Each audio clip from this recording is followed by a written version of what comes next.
Et à Ituri, les députés provinciaux ont réitéré leur soutien et accompagnement à l'état des sièges pour des résultats encore probants attendus dans le but de pacifier cette province. Les représentants du peuple ont appelé la population congolaise à contribuer dans cet effort collectif en vue d'œuvrer pour la paix durable et la restauration de l'autorité de l'État dans cette partie du territoire national.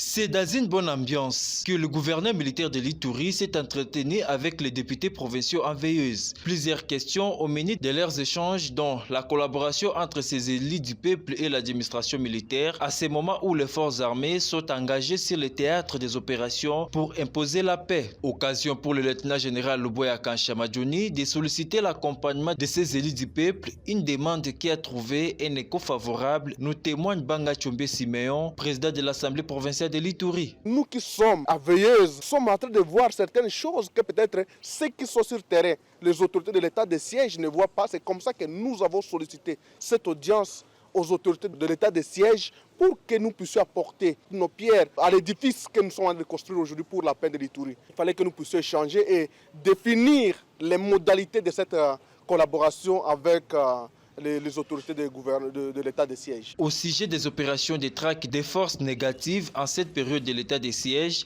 les députés provinciaux de l'Ituri saluent de façon unanime les avancées enregistrées en termes d'amélioration de la situation sécuritaire dans certaines zones, bien qu'il reste encore des choses à faire. Il y a quelque chose qui est fait, mais il faut que nous puissions contribuer pour améliorer la situation. Et c'est pourquoi nous appelons toujours tout un chacun à venir à adhérer dans le processus de la paix. Nous avons dit au gouverneur qu'un grand travail qui reste maintenant, c'est le programme national de DDRCS. Et c'est à ce moment-là que même les sociétés civiles, beaucoup d'autres gens peuvent s'impliquer pour que cette opération puisse réussir. Parce que maintenant, c'est l'opération militaire. Cerise sur les gâteaux, lors de cette entrevue, le gouverneur militaire de l'Ituri, le lieutenant-général Luboya Kanchamadjouni, a promis de tout mettre en œuvre pour continuer à assurer les avantages sociaux des députés provinciaux de l'Ituri en cette période de l'état des sièges.